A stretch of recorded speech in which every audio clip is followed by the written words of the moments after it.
আসসালামু আলাইকুম রহমতুল্লাহি ওবরকাতুহু। সম্মানিত দর্শক, বিএনপির চেয়ারপারসন বেগম খালেদা জিয়ার মৃত্যুকে কেন্দ্র করে আওয়ামী লীগ সভানেত্রী শেখ হাসিনার শোক প্রকাশ এবং তার পুত্র জনাব সজীব ওয়াজেদ জয়ের একটি সুদীর্ঘ স্ট্যাটাস, ফেসবুক স্ট্যাটাস, এটি নিয়ে আলোচনা করব। যারা আমার দর্শক তারা অনেকে অভিযোগ করেন যে ঘটনা ঘটে যায় তার অনেক পরে আপনি কেন এগুলো নিয়ে আলাপ আলোচনা করেন, পুরনো খবর আমাদের কি জানার দরকার রয়েছে। তাদের জ্ঞাতার্থে জানাচ্ছি যারা এই ধরনের প্রশ্ন করেন, আমি সাধারণত কোনো তরতাজা টাটকা খবর নিয়ে সংবাদ পরিবেশন করি না। আমি যে কাজটি করার চেষ্টা করি, যে কোনো একটা ঘটনা বা যে কোনো একটি খবর, সেটার সামনে পেছনে ভেতরে যে সকল তাৎপর্য রয়েছে, দ্য হিডেন জ্যামস, সেই জিনিসগুলো আমি আপনাদের সামনে তুলে আনার চেষ্টা করি। তো সেক্ষেত্রে যখন একটি ঘটনা ঘটে, আমাকে অপেক্ষা করতে হয় যে সেটি নিয়ে কী ধরনের প্রতিক্রিয়া হয়, ১ দিন, ২ দিন, ৩ দিন। কখনো, কখনো আমি এরকম রিপোর্ট করি যে ১ মাস পরে অনেক রিপোর্ট করে থাকি। তো বেগম জিয়ার সঙ্গে শেখ হাসিনার যে সম্পর্ক, এটি অম্ল মধুর। তাদের দুজনের মধ্যে আমি কাছাকাছি যখন দেখেছি, অনেক সুন্দরতম মুহূর্ত আমি তাদেরকে দেখেছি। আবার একে অপরের প্রতি ঈর্ষা এবং ক্রোধ, ক্ষোভ, মানে এটা ভাষায় প্রকাশ করার মতো নয়। শেখ হাসিনা সবার কাছে মুখরা রমণী হিসেবে পরিচিত। তিনি যা ভাবেন, যা করতে চান, সেগুলো ফটাফট বলে ফেলেন। অনেক অপ্রিয় কথা তার মুখ দিয়ে বের হয়ে যায়। ফলে বেগম জিয়া সম্পর্কে তার যে চিন্তা চেতনা, তার যে ধ্যান ধারণা, এ সবই আপনি তার মুখের ভাষা দ্বারাই বুঝতে পারবেন। ওর বাইরে বেগম জিয়া সম্পর্কে তার কোনো রকম আর একটা নেতিবাচক কথা নেই। কিন্তু শেখ হাসিনা সম্পর্কে বেগম জিয়ার যে চিন্তা চেতনা কেমন ছিল, এটি আপনি তার মুখের জবান দ্বারা বুঝতে পারবেন না। এর কারণ হলো তিনি কথা কম বলতেন। তার সন্তান তারেক রহমান সাহেবও তুলনামূলকভাবে কথা কম বলেন।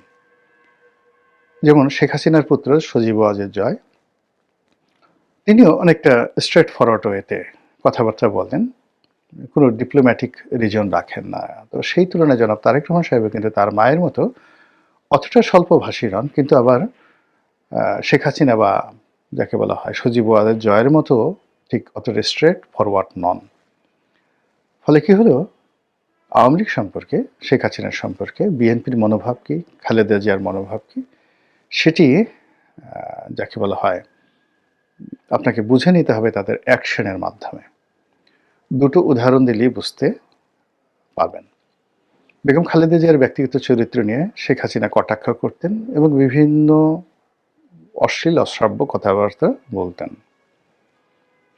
আর শেখ হাসিনার ব্যক্তিগত জীবন নিয়ে আমার ফাঁসি চাই, রেন্টু নামক এক ভদ্রলোককে দিয়ে একটা বই প্রকাশ করা হয়েছিল বিএনপির জামানাতে। সেখানে বিএনপির শাসনকালে শেখ হাসিনার ব্যক্তিগত জীবন নিয়ে যে কুরুচিপূর্ণ, যে অনৈতিক, অশ্রাব্য যে সকল মানে লিখিত যাকে বলা হয় দলিল, মানে আপনি যে কোনো একটা মন্দ জিনিস যখন লিখিত আকারে প্রকাশ করবেন, এটা একেবারে রীতিমতো স্ল্যান্ডারের পর্যায়ে চলে যায়, ডিফার্মেশনের সর্বোচ্চ স্তর, অসম্মানের সর্বোচ্চ স্তর। আপনি যদি একজন মানুষকে ১০০০ বার গালাগাল করেন, আর একবার যদি একটা কাগজে লিখে ফেলেন কোনো একটা পত্রিকাতে বা কোনো একটা বইতে, তাহলে ওই একবারের লেখাটা ১০০০ বার গালাগালির চাইতেও বেশি গুরুত্বপূর্ণ হয়ে পড়ে। সেটিকে বলা হয় স্ল্যান্ডার।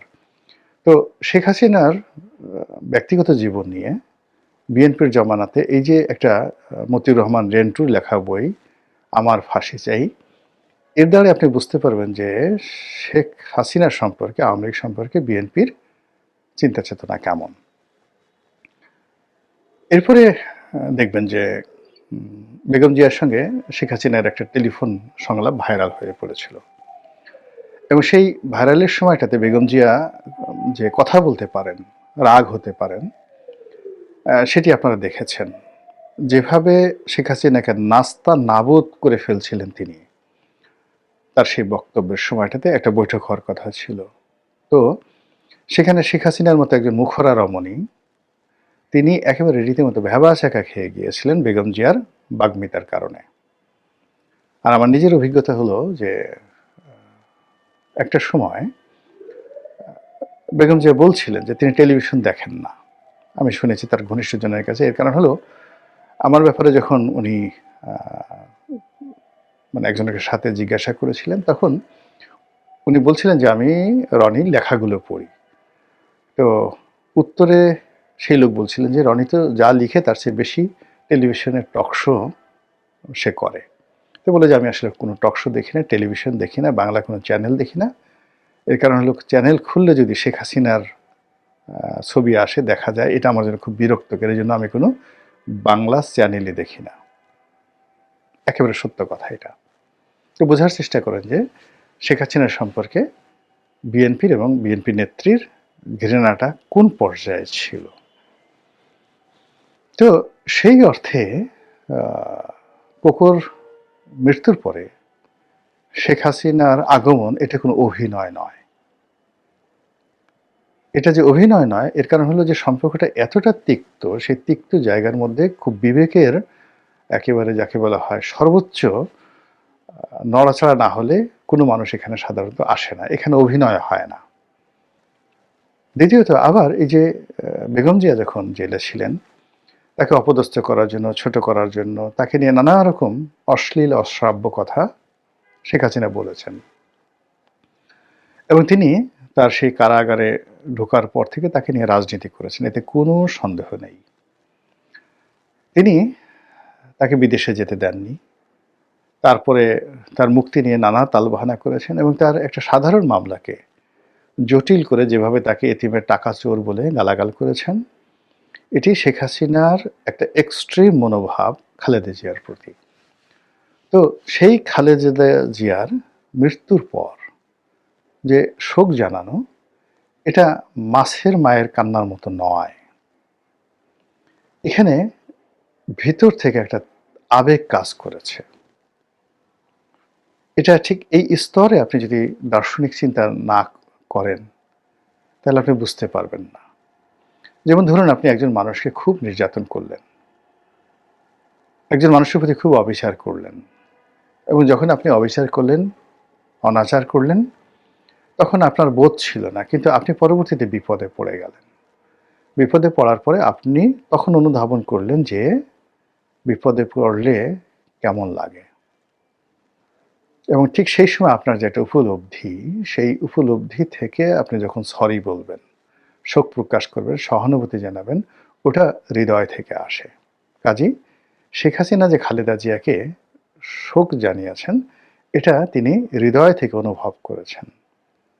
এখানে অনেকে যারা বলেছেন যে শেখ হাসিনার আগে মাপ চাওয়া উচিত, তারপরে তার শোক জানানো উচিত, আমি বিনয়ের সাথে বলবো যে এই বক্তব্যটি ঠিক নয়। কারণ হলো তিনি যে শোক জানিয়েছেন, এটাই মূলত পার্ডন মি, আমাকে ক্ষমা করুন, আপনার মৃত্যুতে আমি অনুতপ্ত, দুঃখিত, লজ্জিত।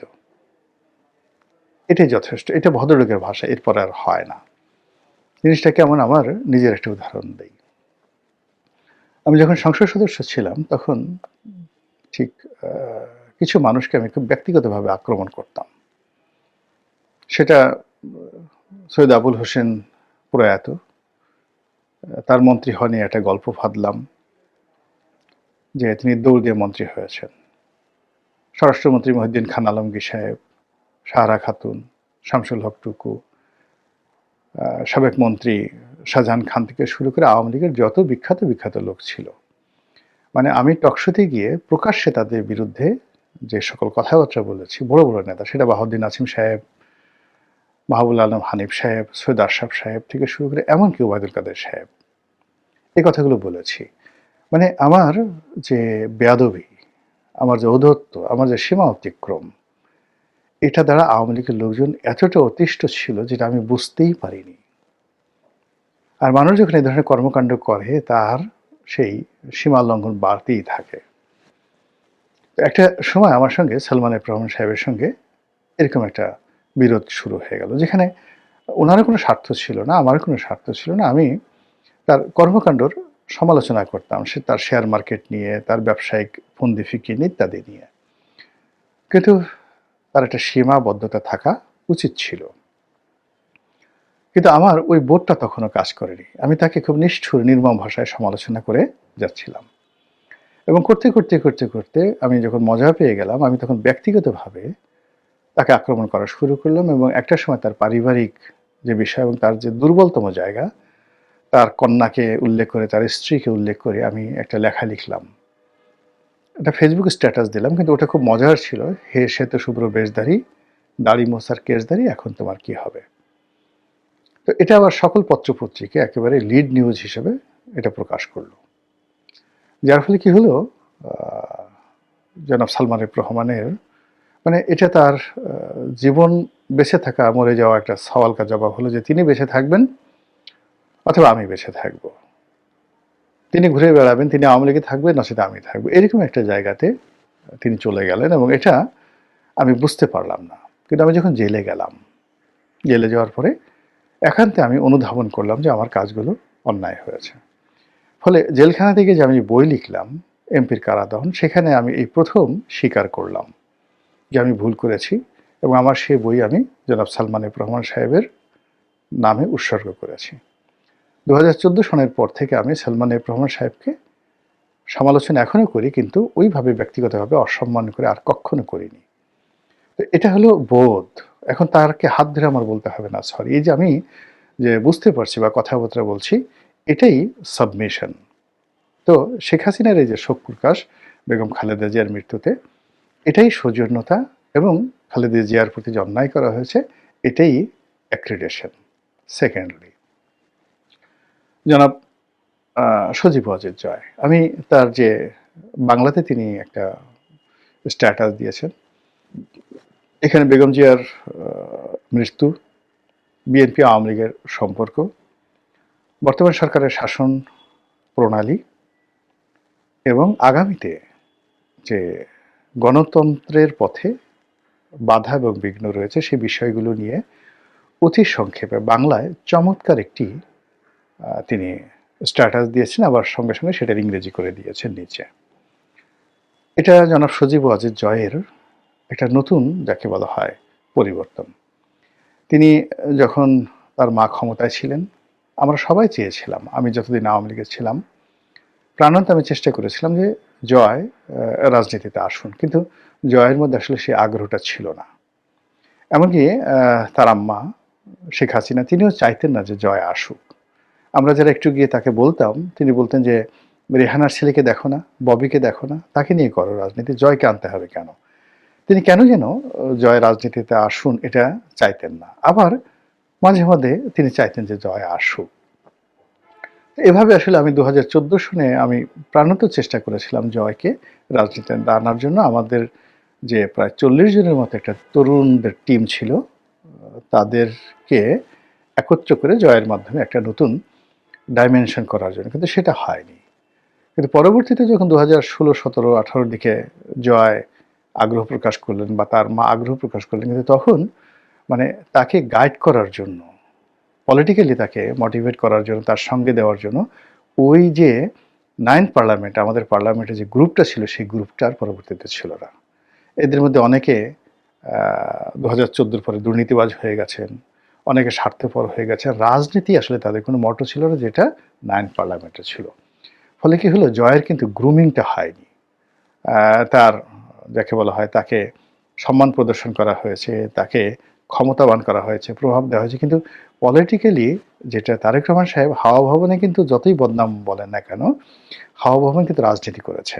হাওয়া ভবনের 3টি অংশ, সরকারের উপর একটা প্রভাব বিস্তার করেছে, ব্যবসা বাণিজ্য করেছে, তার সঙ্গে সঙ্গে কিন্তু হাওয়া ভবন সত্যিকার অর্থে বিএনপি রাজনীতি করেছে। ফলে ওই রাজনীতির যে প্র্যাকটিস, সেই প্র্যাকটিসের কারণেই তারেক জিয়া আজকের এই অবস্থানে আছেন, যেটা জয়ের জন্য সেই সুযোগটা ছিল, সেটা করা হয়নি।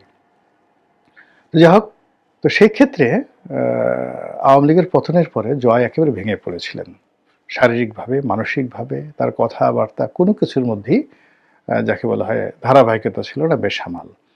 তো সেই বেসামাল অবস্থার মধ্যে থেকে তার ১ম খালেদা জিয়ার মৃত্যু উপলক্ষে তিনি যে বিবৃতি দিয়েছেন, আমার কাছে মনে হলো এই বক্তব্য অত্যন্ত ডায়নামিক, সুদূরপ্রসারী এবং আগামীতে তিনি যে রাজনীতিতে আসতে চান এবং বিএনপির সঙ্গে একটি কৌশলগত সম্পর্ক স্থাপন করতে চান এবং বাংলাদেশের রাজনীতিতে আওয়ামী লীগ যেভাবে গুরুত্বপূর্ণ, সেভাবে বিএনপিও যে খুবই গুরুত্বপূর্ণ, এই জিনিসটি এখন তিনি বুঝতে পেরেছেন।